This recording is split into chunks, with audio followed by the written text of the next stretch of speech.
After commenting on this article yesterday that's titled, I'm Christian Unless You're Gay, I have some friends that are gay, and I had people that I've met in this conversation on this blog who are gay who disagree with my opinion on things, and I think that's great. It's good that we're having the discussion. I'm glad that this article was written, and it does make good points, like I said yesterday in my video. I hope more people get to read it. But a couple of the things that I saw in this comment thread, I heard one person who was self-proclaimed Christian say, Jesus taught love. He said that, he never condemned anybody as a sinner. He taught that the kingdom of heaven is within you. And they gave all these doctrinal references, which are not true. None of those are true. Um, yeah, Jesus taught love. He taught a lot of things about love, but he didn't teach a never-ending tolerance for things. That's a misrepresentation of the doctrine. Jesus did condemn people for sin, mostly the religious people. And that's what I kind of got into about my point yesterday. My cousin said that I kind of missed the point of the video or of the blog post. I don't think I did. But everybody interprets things differently. Not everybody's going to see the same thing the same way. That was another one of my points. But you tell somebody a story, right? Say, and this is a kind of an example I gave. I had this teacher who was a history teacher. There was 30 other kids in the same class, right? And we all heard the same lessons. We all had, different points of view. And so none of us took those lessons and, understood them the same way or learned the same thing from them because we're all different people, right? And everybody had different opinions about the history teacher. Some people thought, hey, he was a great teacher. Some people thought he was much smarter than them because he had some official role. Some people thought he was a total idiot. Some people thought he was an asshole.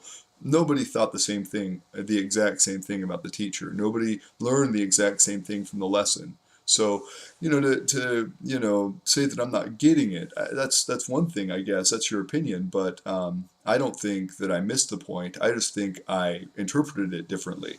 But as far as Jesus and his role as, a teacher, many times, I've got a couple of them here, many times Jesus condemned people. In Matthew 16:23, Jesus turned to one of his disciples. This is one of his own disciples, and he said, get behind me, Satan. Satan, you are a stumbling block to me. You don't have in mind the things of God, basically. That was Matthew 16:23. If you read even further, um, Mark 8:33, same thing. If you look at Matthew 21:12, Jesus entered the temple and drove out all the money changers with a whip because they were, defiling the house of God. I mean, he took a whip to these people, physically lashed the whip at them and drove them out of the temple. Um, do you think Jesus was the all tolerant, hey, peace, love, whatever? No, he wasn't. And that's what a lot of people interpret who don't know anything about the Bible. So this whole thing about I'm Christian unless you're gay, my point wasn't to say that people are wrong for teaching tolerance. I'm just saying, and this is something I brought up. This is an example. I lived on Capitol Hill in Seattle, which is over 65% gay, and gay population. And there was a fad going on. This was back in the late 90s. I remember a lot of the friends that I had, a lot of people, acquaintances, whatever that I had tattoos on their arms or wherever, and the picture was of a human with a circle and a line through it, and underneath it said "No breeders." And they were, involved in the same type of mob mentality where, they're the majority and they're persecuting the minority. They're venting their point of view, and they believe that breeding, overbreeding, overpopulating the world is, wrong, and they're condemning heterosexuals about it. A lot of people that are straight who love their gay friends will also mention that, 66% of AIDS cases are created by uh, homosexual males. They're spread through that homosexual community. The infections are prevalent in 66% of, the cases are in these gay males. And then there's the bisexuals, who sleep with the gay males and then go and pass it on to straight partners, and then there's about, I think, 12% of the infections come from straight people, straight sex, and then there's a portion of intravenous needle usage that has it. So there's reasons to oppose the gay lifestyle that heterosexuals who are tolerant and loving towards their gay friends have for opposing the gay lifestyle, and they vent those reasons just similarly to what these gay people were saying about breeders, overbreeding, the overpopulation of the world, and condemning heterosexuals for it. Everybody's intolerant of something. To say that we should just have total tolerance, I think that's wrong. I mean, when does it stop? When do we stop tolerating things? Is there a threshold? Do we tolerate murder? Do we tolerate theft?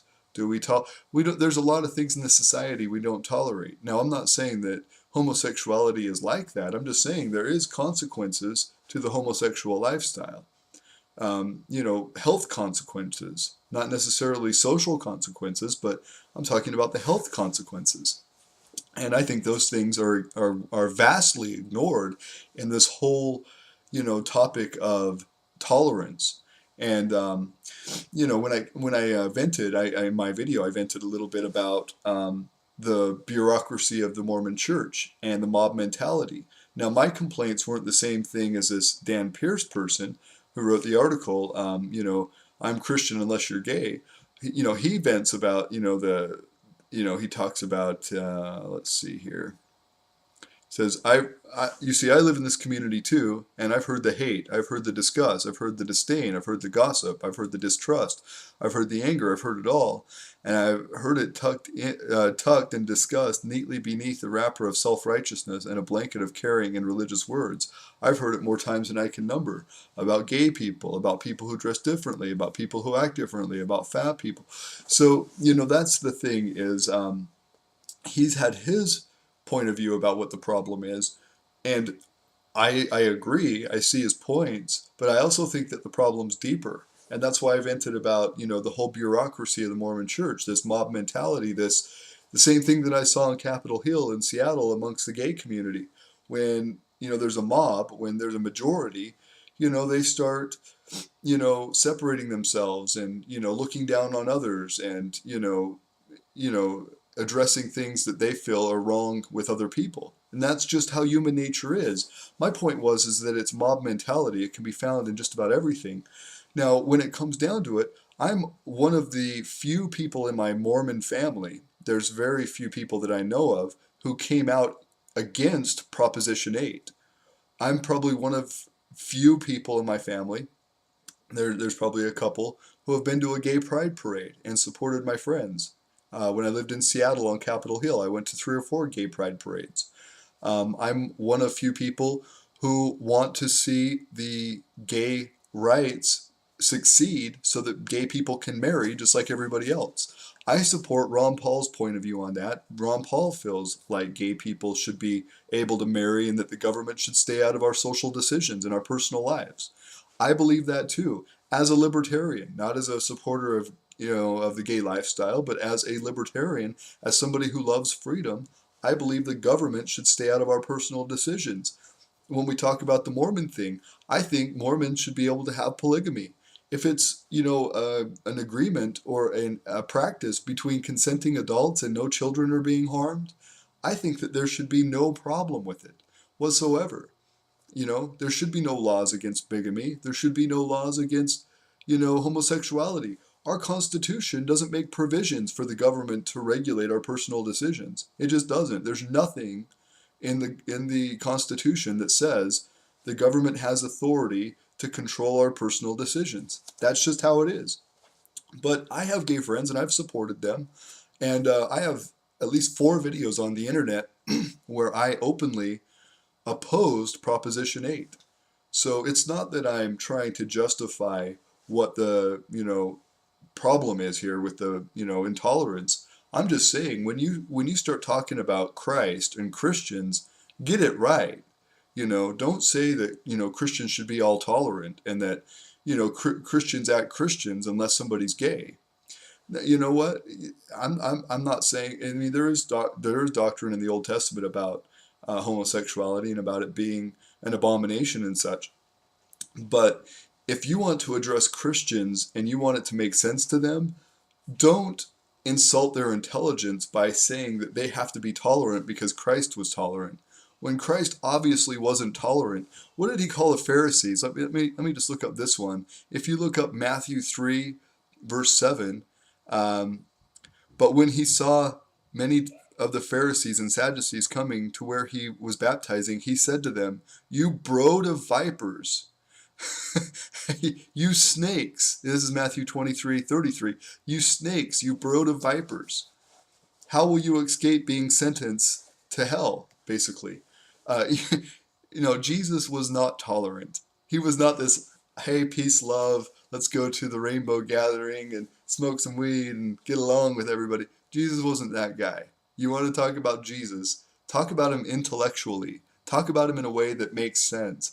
Don't paint him out to be something that he wasn't, because Christians aren't going to accept that. Christians are going to think you're trying to insult their intelligence, and they're going to turn from that kind of a message, because that message is dishonest, to say the least.